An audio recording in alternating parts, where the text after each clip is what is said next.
Sup gamers, it's your boy Modern Dude Thing. Hope you guys are having an amazing day. Today, Fortnite's success led to months of intense crunch at Epic Games. Now, I don't like Fortnite. I've only played it a little bit because I like the Battle Royale aspect to the game, but I couldn't get into it. When Apex Legends came out, I was like a big fan of it, so I started playing that a lot more. Anyways, guys, here we go. How Fortnite's success led. Yeah, I already read that title. Sorry. My bad. Sources reveal long hours of intense pressure while working on a hit game. See, the thing is, I find Fortnite. I don't know like any like adults that actually play it. I've only noticed like kids who love the game and like it because it's got simple gameplay and all that, and love like the cartoon style it has to it. I just can't get into it. So and I tried, and my friends say, like, you should try it, which they are older, yes, but I don't see a lot of adults playing Fortnite. I mostly see like 7-year-olds and like no more than really like 13 playing it. Let's see. The proper popularity of Fortnite has been transformative for Epic Games, but the game's explosive growth led to months of intense crunch for Epic Games and contracts, some of whom say they felt extreme pressure working grueling hours to maintain Fortnite's success. Which that's good. That's good for them. That's good for them. They deserve that success. Sorry, I was trying to. They do deserve that. If they worked hard on it, that's good. I don't think Fortnite deserves the success it has. But, of course, that's just me. I don't like the game at all. I hate it. I never can get into mechanics. And a dozen interviews conducted by Polygon over a period of several months, current and former employees say they regularly worked in excess of 70-hour weeks, with some reporting 100-hour weeks. Okay, no. Epic Games, you're pushing them to you can't push them that far. Each person having to work 70 to 100-hour weeks. That basically means they're working all day, all night. Like they don't have that's a whole week for them just to maintain Fortnite, which is good, but that's a little. Your body's not meant to take all that stress. It's not meant for that. So they need to calm down on something like that. Contract staff at Epic's quality assurance and customer service department spoke for a stressful and hostile working environment, which in working overtime while officially voluntarily was unexpected in service to the company. See, they paid them more for overtime. That's good, but they're just paying them the same, and you're forcing them to work like that. It's not good. Although the contract staff were paid overtime, okay.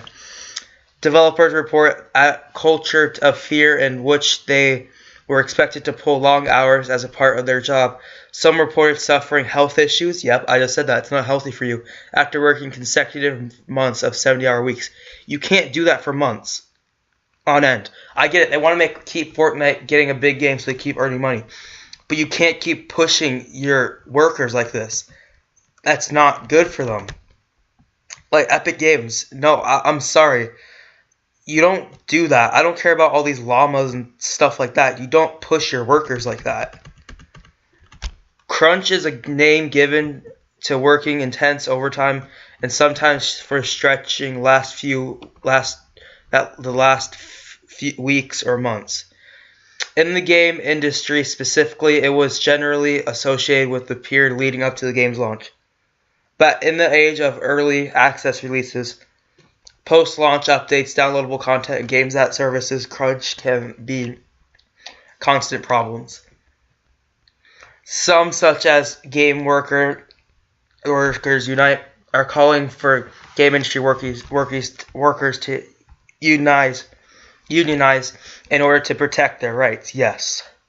Many workers in game industries are hired as contracts, further limiting their rights. Yeah, no, if it's in their rights, I still don't believe. Like Epic Games, you can't just do this. I'm sorry. You don't push them to like work this hard. like push them to like where it's like, yeah, you know, like if it was like maybe like what is I think an average week is what I know it's like maybe 50 hours, whatever, like it's not as much as 70. If it was like maybe like an extra like a total like an extra 10 hours a week, maybe that's fine, like just working an extra day, but that you're pushing them way too far.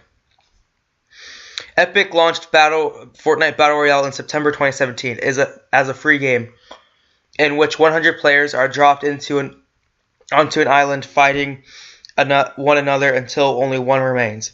The game followed the summer release of Fortnite Save the World, which teams of players work together gathering to fend off zombies hordes, which honestly, I'd rather just play literally any other zombie game. I've tried that one.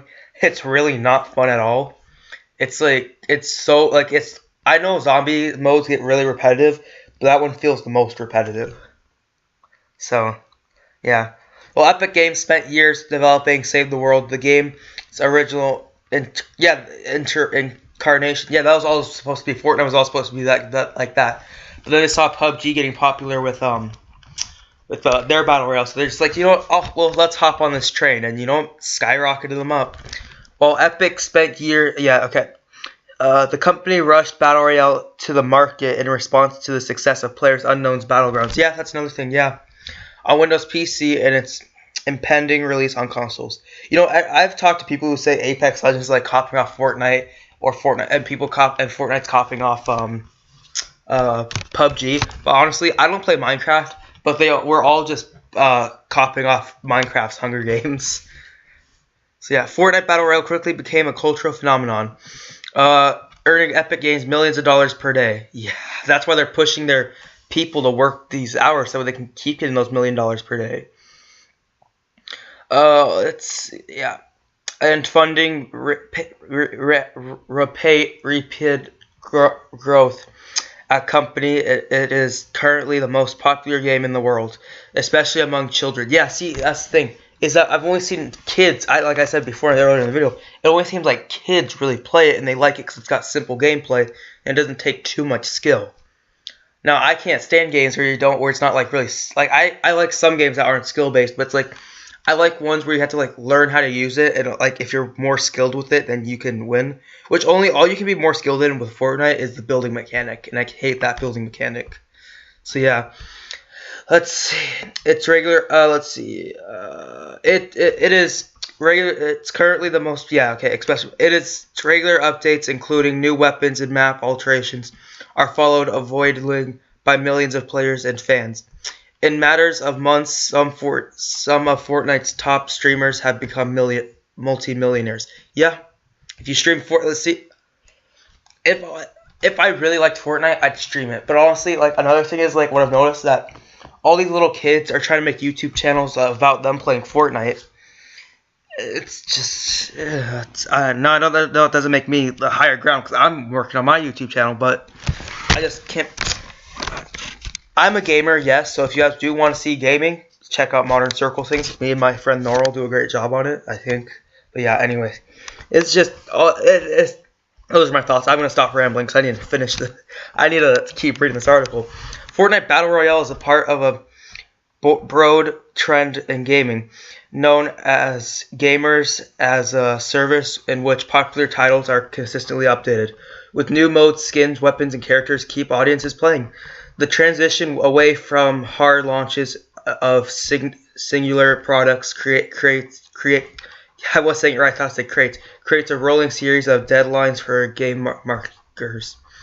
Polygon interviewed current and former employee of Epic Games, include a full-time staff manager and contractors working on the development, Q&A, and customer services departments.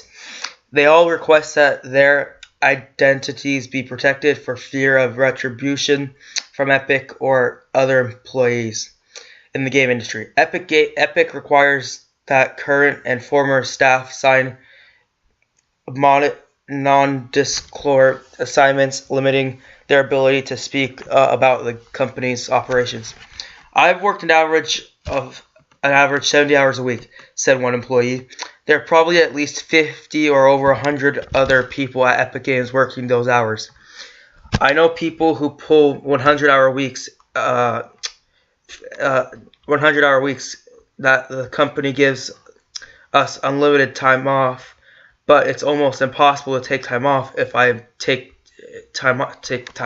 Yeah, because if you're working 100-hour weeks, you don't get any time off. Hey, Cookie. That's my dog's name, Cookie. Cookie, come here, baby. Okay. Anyways, the biggest problem, yeah, that's the thing. You just can't. Sorry, she was just doing something weird.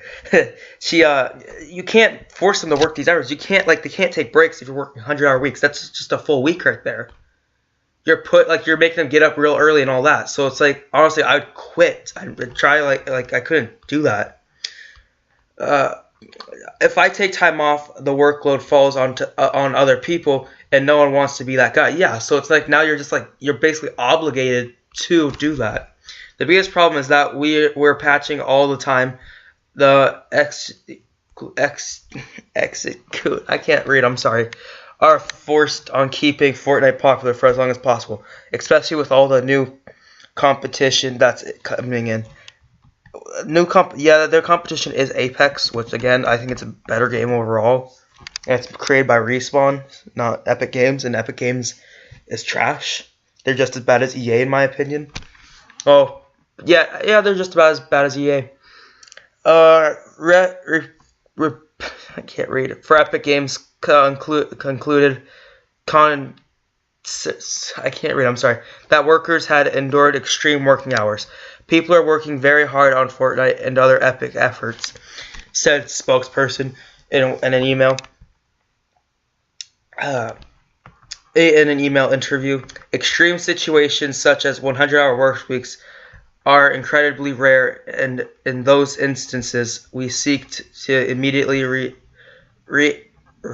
remedy them and to avoid recurrences. But meeting players' demand and maintaining the game's momentum has forced some to endure ongoing crunch. Yeah, but still, they said you're forcing the work 100-hour weeks. This article goes on for a lot longer. Yeah, you guys can check this out, polygon.com, just search Fortnite or Epic Games. But basically, you can't force them to work like this. Epic Games, I'm sorry. You can be they're forcing them to work really hard so that way they can make money. You can't just force them to work like that though. And you can't, and then they feel obligated, and then those people feel obligated to not keep working that hard in those hours. That way, someone else doesn't have to work even harder and longer. So, Epic Games, get your stuff together, man. It's terrible. You can't do that to people, and it's not good. I can ramble on all day. I'm sorry. It's just Epic Games, you're trash. Okay, you need to work better. You need to treat them fairly. Okay, now it's kind of like I get that you have to do what the customer wants, but take it with Battlefront 2.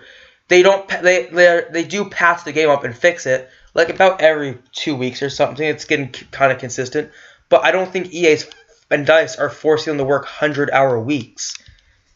It's just not okay, Epic Games. So those are my thoughts, guys. Let me know how you feel. Epic Games needs to get their stuff together. Thank you guys so much for watching. Check out Modern Circle Things. Me and my friend Normal, we do lots of fun Let's Plays, so you guys can see that. Thank you guys so much for watching. Bye.